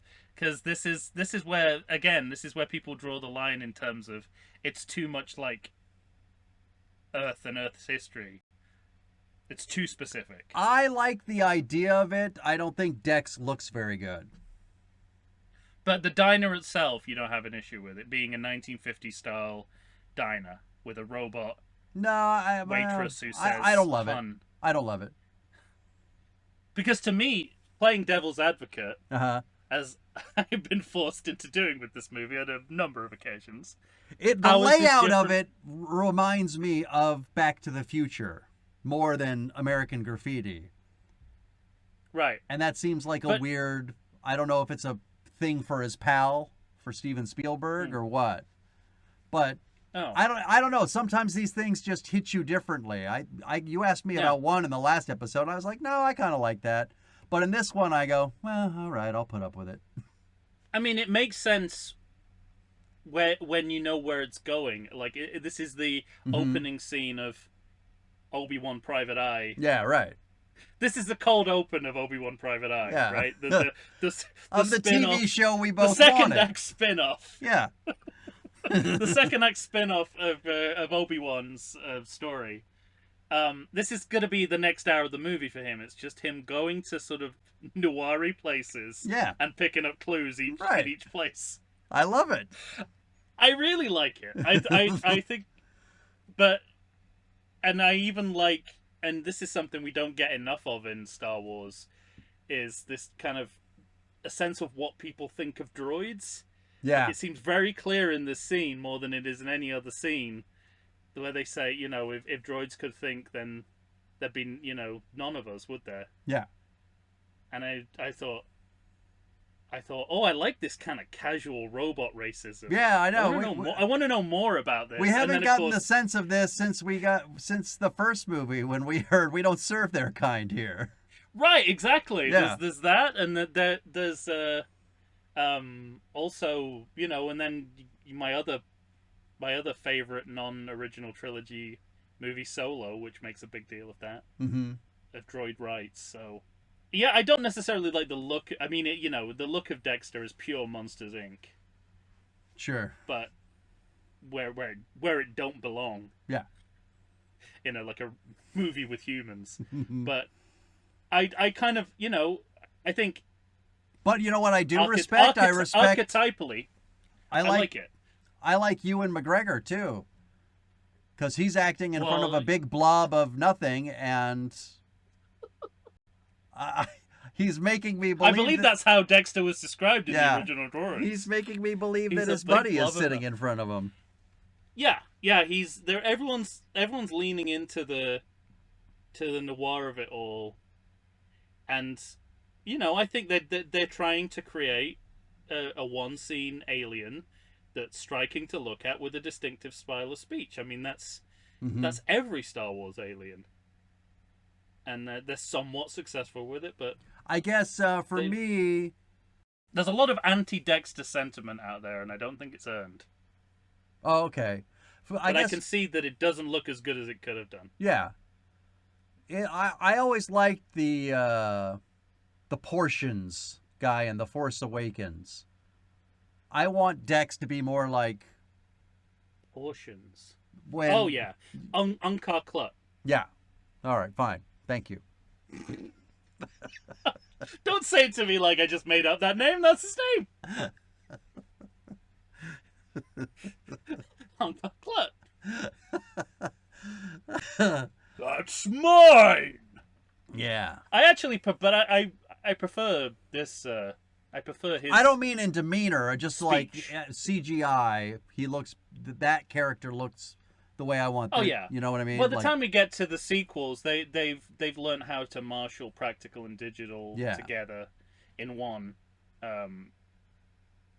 better than they do in these movies. That's for sure. But my question for you is: then Obi-Wan is trying to find this planet, and he's supposed to be a sage Jedi master. And you know, I even Yoda has to point out, aren't children amazing? And I think, no, they're not amazing. I figured this out 10 minutes ago. What the fuck? Just get on with it, Obi-Wan. You're an idiot. So that bothers me.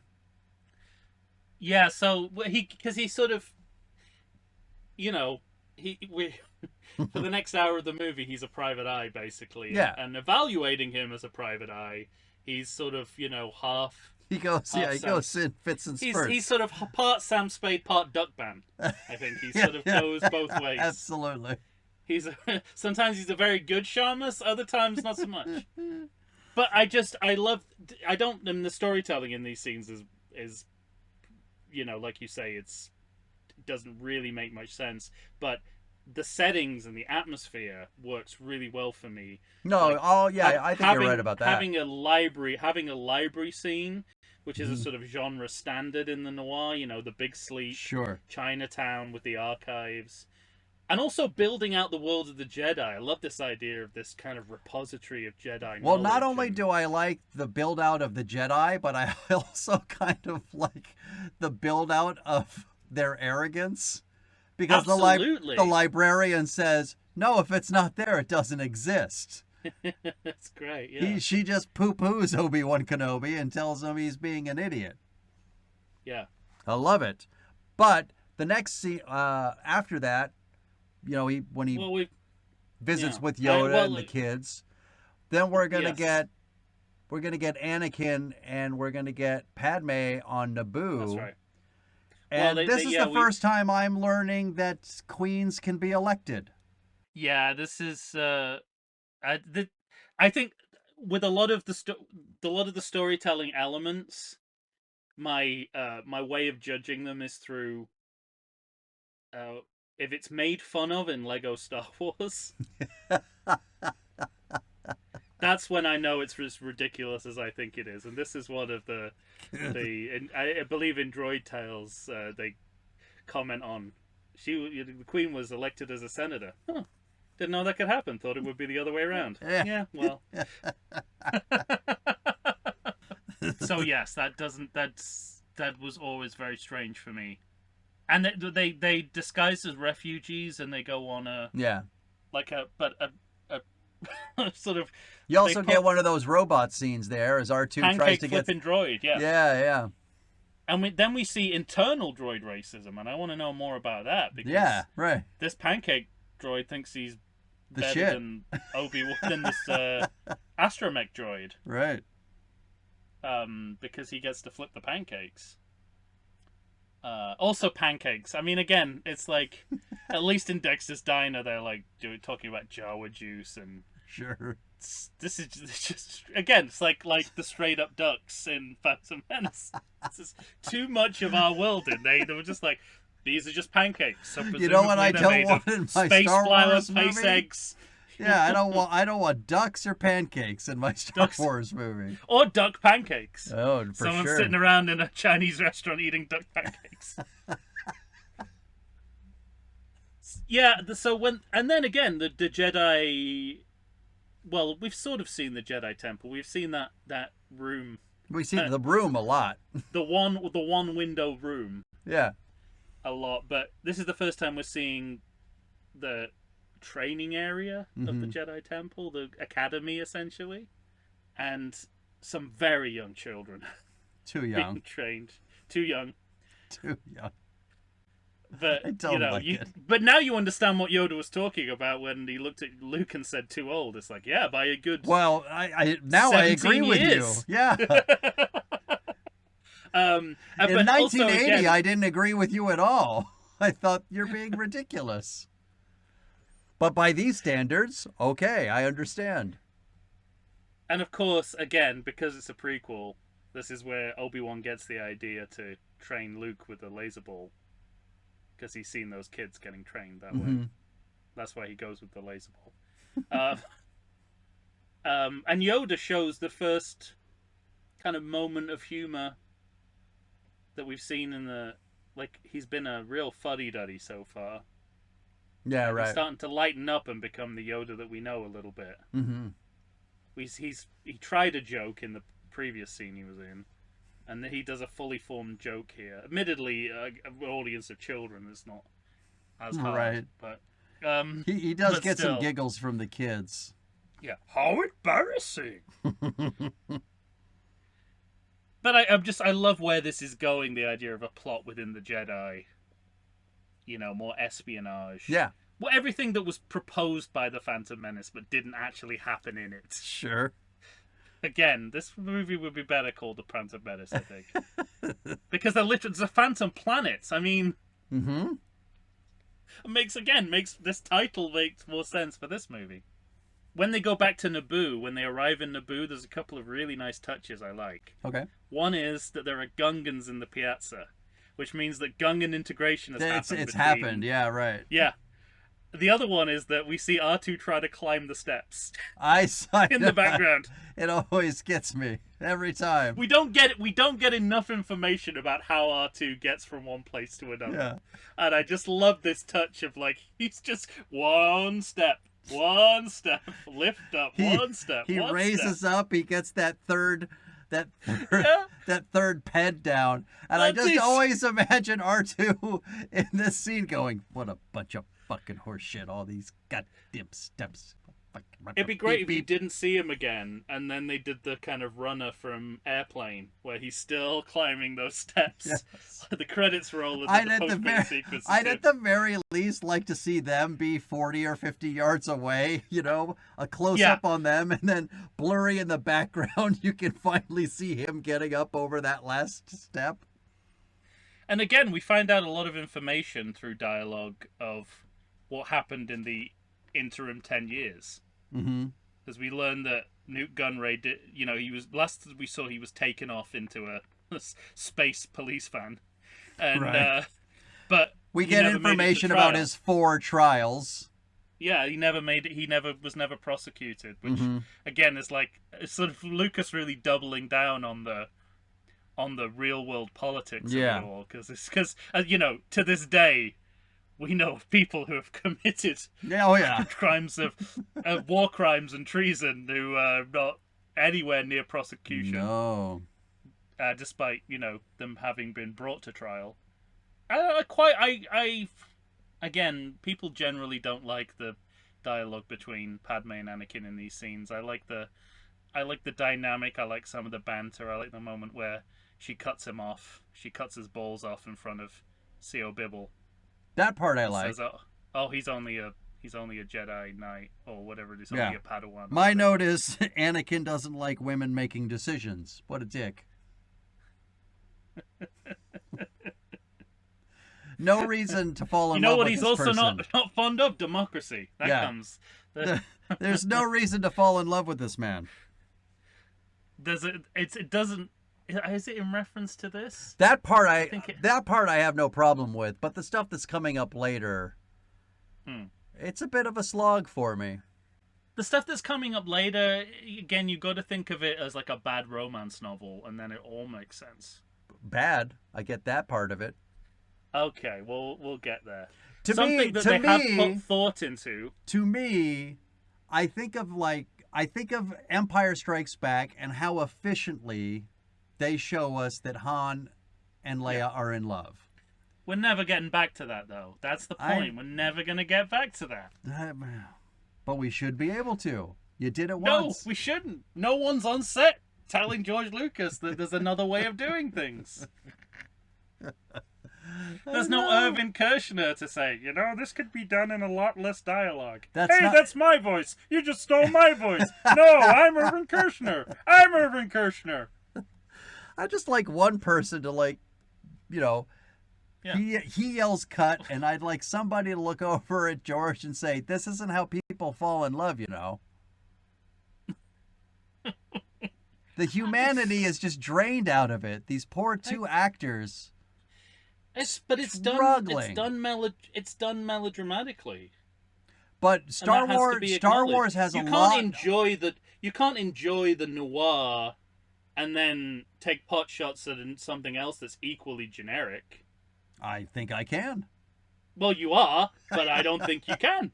I absolutely can. One's done better than the other. Unless you're saying that one is a lower form of art than the other. No, but my bigger issue is that there is melodrama throughout all of the Star Wars series. Agreed. And it's done right in other movies and done poorly here. Flat out. I don't know. It's done artificially. I don't know if it's done badly. It feels hollow. But there's never a moment in Empire where I don't believe they're in love, and there's never a moment in this movie when I do That's because they're fucking, believe. Mike. They're fucking. These two aren't fucking.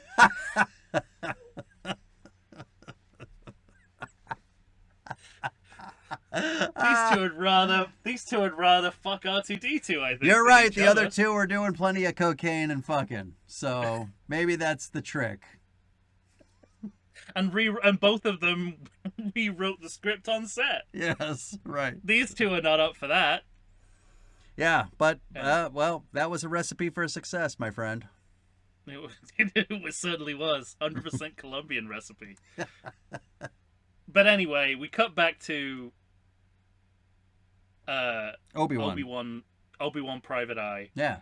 And something I really appreciate about these prequels in retrospect is the thought and ingenuity they put into ship design.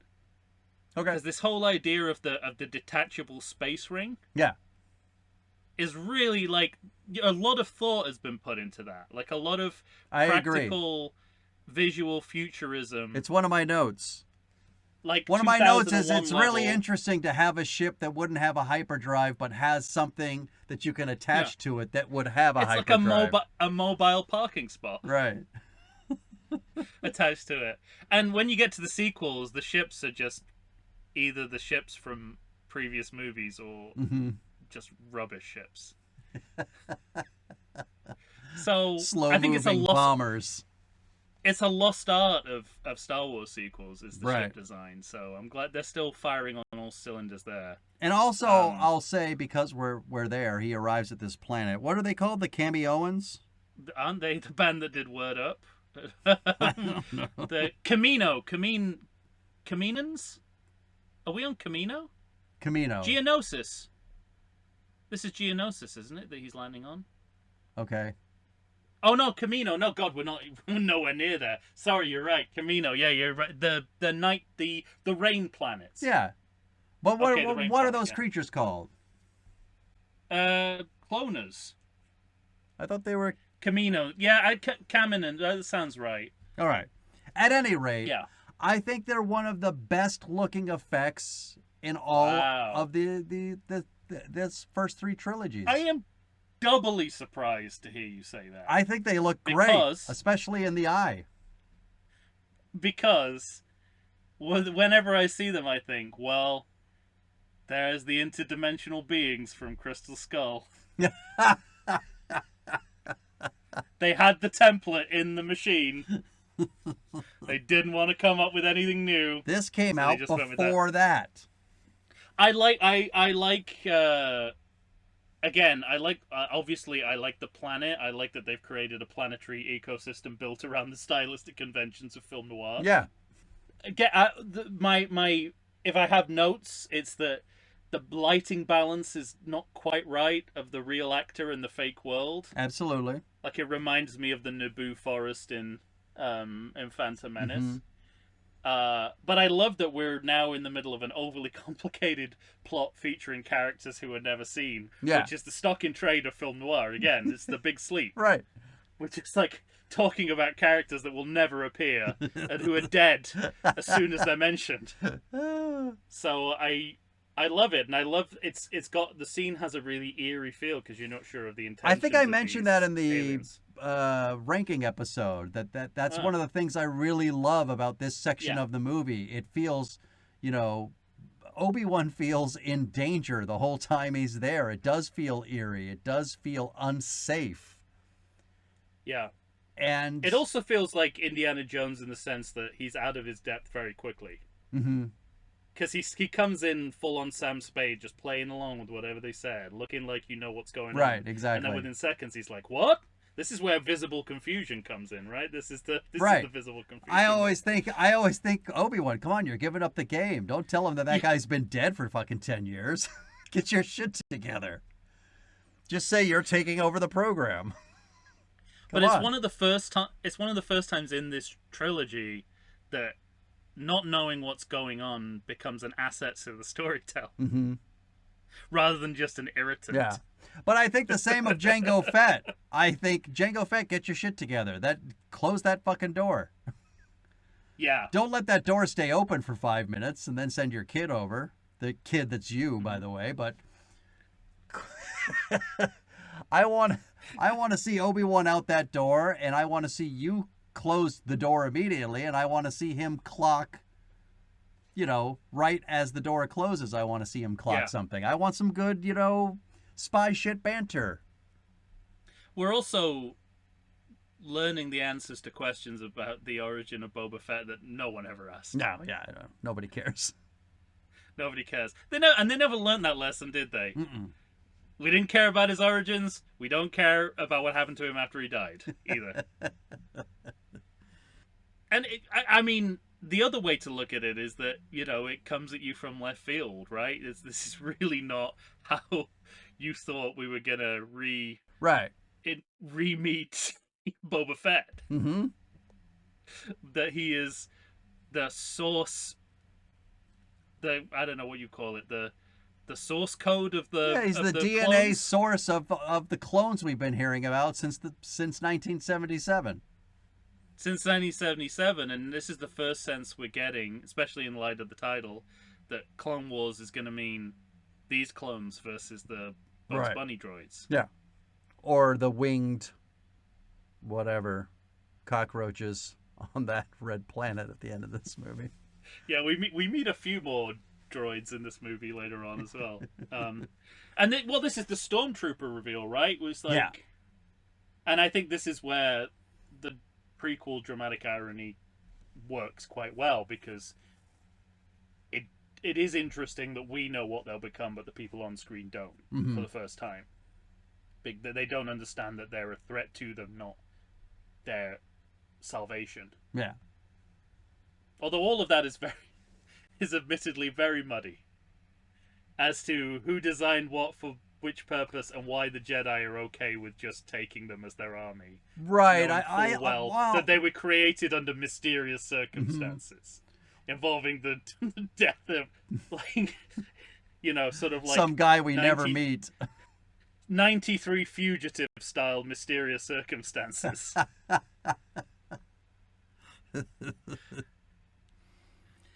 Meanwhile, Anakin is boldly declaring he doesn't like sand. Mm-hmm. So but my note is there's no reason for her to kiss him in this moment. Yeah, I do kind of like like they may as well have done a record scratch on the stopping of the kiss, though. Yeah. I kind of like that, because I can't decide if he's actually trying to do a joke. Because the music's swelling and then it stops. Yeah. That's true. The shot of him standing next to the roses on the patio, I mean, it looks like the cover of a cheap romance thrift store paperback. And the scene kind of proceeds along those lines. Though we learn... it's possible in the last movie we didn't learn enough about Anakin, and it's possible in this movie we know a little too much about him. We learned way too much. Right down to his lifelong fascination with fascism, his his dislike of sand. Somebody should make them do it. No, not me. But it's kind of, I don't know, part of this again I think is like a reaction, and I don't even like that we learned that he likes to fat platypus surf. Yeah, somebody needs to stop giving those animals steroids.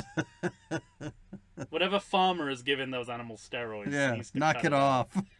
I think it's interesting. Like, maybe this time was the first time I thought about Columbine and the Trenchcoat Mafia. And then maybe the way Anakin's represented here was a bit of a reaction to that. That kind of, there's a teenager going around saying things that have a lot of red flags in them, and no one's paying attention to it. But to me, it comes off as so And overt. then he goes off and kills a bunch of people. Right. To me, I guess one of my problems with this section of the movie is it comes off as so overt that there's no reason for Padme to, she has a huge rationalization line at some point. Well, he pretends he's joking afterwards, which is what you do when you get caught out saying something that you realize the other person doesn't agree with. You do the Krusty the Clown thing. When you make that face, I'm kidding. That's essentially what he's doing in this scene. Yeah, I guess. He kind of walks it back. He's like, well, I wouldn't say that to a senator. Yeah, but I think you. As a character, it minimizes her. It minimizes Padme as though she can't suss out what a piece of shit this guy is. And I don't like that. But again, I think about the fact that she knows his upbringing. She knows what, and when she goes back to Tatooine, it'll be reinforced to her what his the tragedy of his upbringing and the tragedy of his life. And I think she feels sorry for him as much as, I don't know. It's not that deep, but it scans in terms of where the two started, where they are now for me. Okay. If not particularly elegantly expressed in the dialogue, I'll concede to that. And then maybe the most obvious deficiency in effects is the Buckaroo moment. Oh yeah, where he's. I mean, I don't know who signed off on that. George, off the steroid platypus. It really looks like it's really there, like he's really surfing. He didn't say. Did he say that in the commentary? No. Oh, you don't watch the commentary for this one. Yeah. And then, just to sort of double down on that, unnecessary. I don't know in what context I put this. Unnecessary winged creatures. Oh yeah, that's right. On Camino, there's like. Yeah. I'm just like, I just thought, unnecessarily winged creatures. That comes out of the ocean, right? It's like the story of this trilogy, but also the story of CGI to be told through this prism. Right. Putting wings on things that didn't need wings. What do you think of this fight between Obi-Wan and Jango? I really like it. And getting a general sense in these scenes that, first of all, we're not having to wait for combat in the way we did in the last movie, like being teased all the time. But after the miss of Maul, I feel like we're getting to the heart of right. And we haven't met Dooku yet, which is the cherry on the cake. But sure. At this point, I'm like, oh, this is a decent henchman. This is a decent middleman. Yeah. I've never. I like it. It's kind of. It's also more humanized as well. I think even the fight is a little noirish, and I kind of like that. Oh, definitely. Oh, I like it a lot. Yeah. It's a nice contrast with the fruit flirting that we're getting in the in the Naboo scenes. Right. Right. The pear floating. Even one thing that just drives me nuts is even the pear itself is CGI, and it flies into her mouth. Do you know where to get a pear? Well, I don't. God, fuck. How do you know Australia even has pears? No, you're right. I see your Australian racism is rearing its head ugly once again, my English friend. Yeah. Well, yes, it's so the other thing that is unfortunately striking about this scene is Padme's Xena-like fantasy wear in the dinner scene. Shot sexily with shadows and fire. Right. It's like this scene is way steamier than it needs to be for what it is. Do you know the behind the scenes information about this that's gonna bolster your argument beyond what you might even imagine? Excellent. Hit me with it. So George Lucas designed one costume in this trilogy for the characters. Oh, He wow. farmed out this was the one. Padme's Really? outfit Really? here. Oh, man. He designed this. It's the only costume he designed himself. Wow. That's an indictment. It really is. I mean, that's going to be evidence in a court. That's trial not at some good. point. No. And this is where they start talking. Like Anakin suddenly starts speaking in what sounds like ChatGPT Shakespeare. Mhm. You know, when you ask an AI to write Right. a Shakespeare scene, it's just like it's like the sort of the sound of Elizabethan verse, but none of the content. You are in my very soul, tormenting me. Exactly, yeah. And then my favorite one, the closer I get to you, the worse it gets. Yeah. Which is like the Morrissey song that never became a hit. Which is perfect for Anakin because Morrissey's also a fascist. There you go. Perfect. Oh, we can add another person to your list, your enemies list. Well, Chalk down Morrissey. that really is a fall from grace because he's one of my favorite musicians of all time, but he turned out to be a terrible fascist, so I have to distance myself from him at least somewhat. At least someone. I've done the sort of coward. I've taken the coward's way out, which I'll still listen to the Smiths, but I won't listen to his solo material, Okay. and certainly no new material. But I can't give up those Smith songs. It's some of the best songs ever written. All right. I also Nice love the fact, tangent. going back to Obi-Wan Private Eye. Mm-hmm. Next time on Obi-Wan Private Eye. Come on, how good would that show be? CBS Thursdays. That rainbow Yoda. special twirling around. Can you imagine? Oh, if only they had the foresight back in the early 80s to do that. Yoda's now his detective mentor. Yeah, so he's right. like reporting into Yoda, and he's basically telling him to use the Force to solve the mystery. Mm-hmm. Which again, I wonder why Obi-Wan hasn't thought of this before on his own. But then again, that's they've sealed off that loophole, right? So now it's the only time we've seen Yoda train Obi-Wan. Yeah. Because he reports in the original trilogy that Yoda trained him. We've seen I no know, evidence of that. right. So this is apparently what he meant. This one part. He called him up via hologram one time, and he gave him one piece of advice. That's Yeah. training, apparently. Well, you know what you should do? You should go get that Jango Fett and bring him to me. Yeah. Aye, aye, Captain. You know what you should do? The job that I sent you out there to do. You're so wise, Master Yoda. And this is where they talk about this is where, the Watergate tapes essentially talking about Yeah, right. the Jedi Temple is we know it's bugged. Mhm. And the next film we know that there's security footage. Right. So it is. They're recording all this just like the it's like Watergate. They've recorded themselves, and there's video and sound of them saying, "We cannot." that's great. Maybe this is the one room they can go to that they know doesn't have a security camera in it. Sweeping for bugs every day. This is the cover, the Jedi cover-up room. When you want to talk about a cover-up, you go into this tiny room. Does it have lounges? Kind of. They have beanbags. Yeah.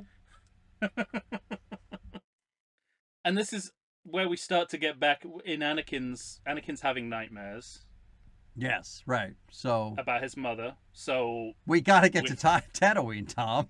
So give that kid a fucking nightmare. yeah, but they've mentioned it. Oh, the only time his mother's been mentioned before is by Palpatine. Right. But that's Earlier in this the is movie, this he is says, another "Remember what you-" problem for a 10-year time jump, because it makes him seem like the biggest piece of shit in the world. Hasn't thought about mom barely at all. But he has, but only in his nightmares. But it is nightmares. All Because right. the Jedi have said you're not allowed to have attachments, and we got more information on that earlier on in the The that more he's I not know allowed about to- the Jedi, the less I like them. Oh, absolutely. Except in this movie, I think it's somewhat deliberate. I think it's an accident of certainly the first and maybe even the third movie, Mm-hmm. because they're much more heroic in those movies than they are here. I'll say. Something else I love about the fight sequence of Obi-Wan and Django slash retcon Boba Fett Mm-hmm. is like lightsaber versus rocket pack. Like it feels like we're playing with Star Wars toys. Yeah, it does. Yeah, right. And again, like this was a mantle that the Mandalorian, unconsciously or not, picked up on because you watch them, especially the early Yeah. episodes of the Mandalorian. It's like they probably storyboarded this with Star Wars toys. Right. Well, and you also have that thing you're because in the It's first like trilogy. what if a Greedo fought a Yeah, right. Gamorrean guard? That's like, Exactly. What if a Greedo fought Wedge? what if Chancellor from Valorum, Chancellor Valorum, did a Chancellor Valorum just kind of did a pile up on, I don't know, That's good. Salacious Crumb. I don't know. But what I also like about it is because this is the first time you're seeing the missile launch. Mm-hmm. Yes, that's right. Yeah, no, you're right. You know? Uh-huh. And that's something Yeah, you always wanted to see as a kid. You're like, there's a fucking missile on the back of that thing. Well, I want to see On that thing. the slave, the ship. No, I mean Or on his rocket pack. jetpack. Oh, On his yeah, actual yeah. rocket pack. You're right. Yeah. So it Yeah. is. It's like toy logic, isn't it? It's like this has Yeah. got to be for something. Let's Mhm. figure out what it is. The And I only like that it ends with Obi-Wan hanging yeah, off the building, surrounded by clouds again. right. Empire Strikes Back. Luke at the end of Empire Strikes Back. Absolutely. So, middle chapter overlap. The only thing that doesn't gel for me in that whole fight is him throwing the rope. After Django cuts the line, and he Yeah. throws it up, and he just sort of sticks on the. It drives me nuts in movies when that wire would cut through his fingers, or he just falls straight down. You'd never be able to Well, he hold could on. just, based on later movies, he could just use the Force to repair them. True. He'd grow a new hand if he wanted to. No way Luke never thought of that. Stupid Luke.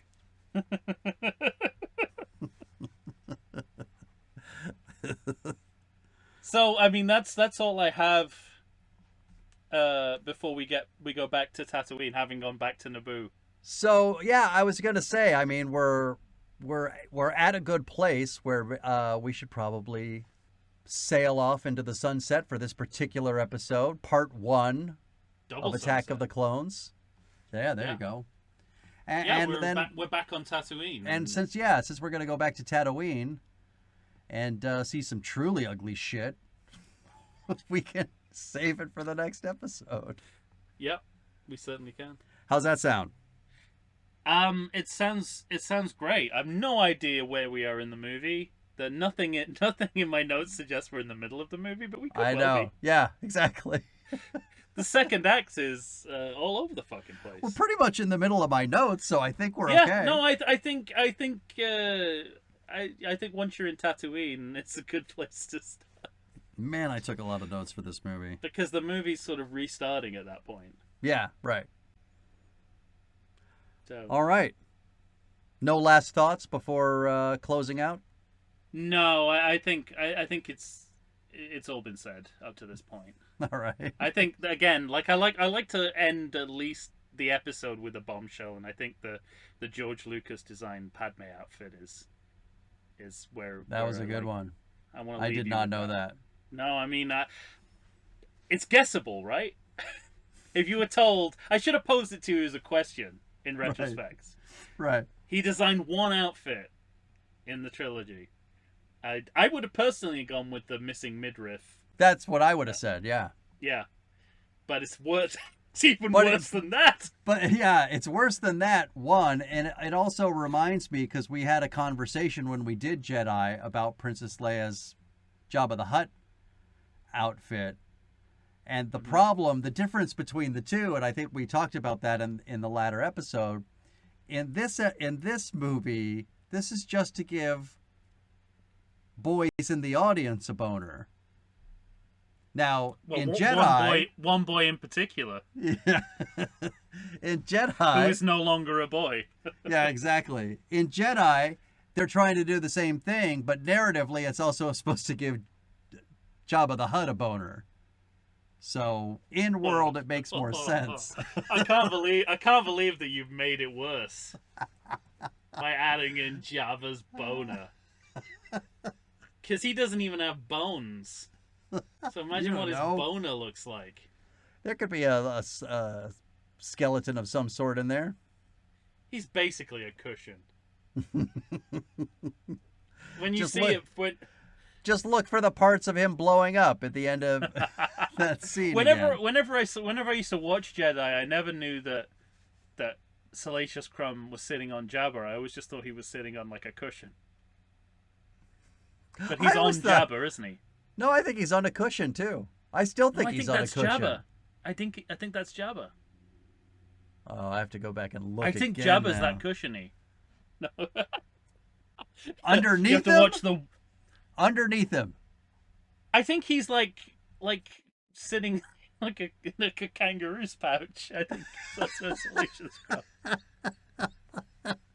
Oh god, maybe that's wrong too. I think you're off the mark.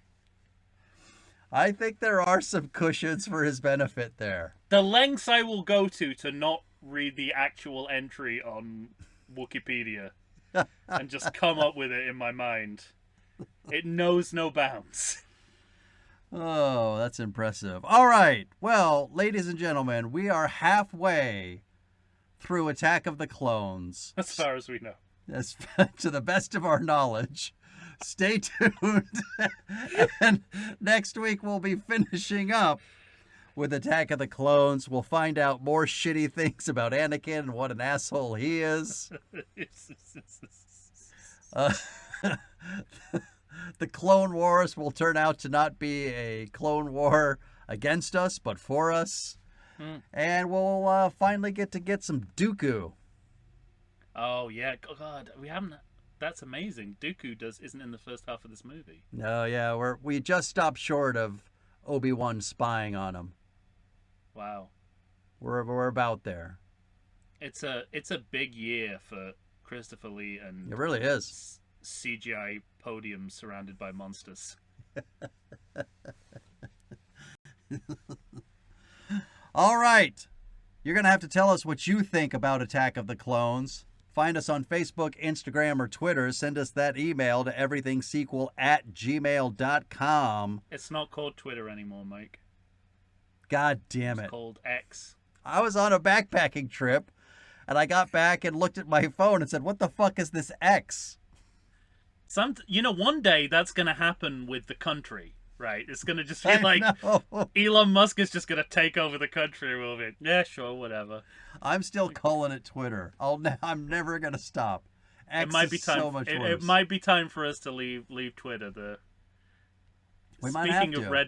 Speaking of Anakin like red flags. Red flags, right.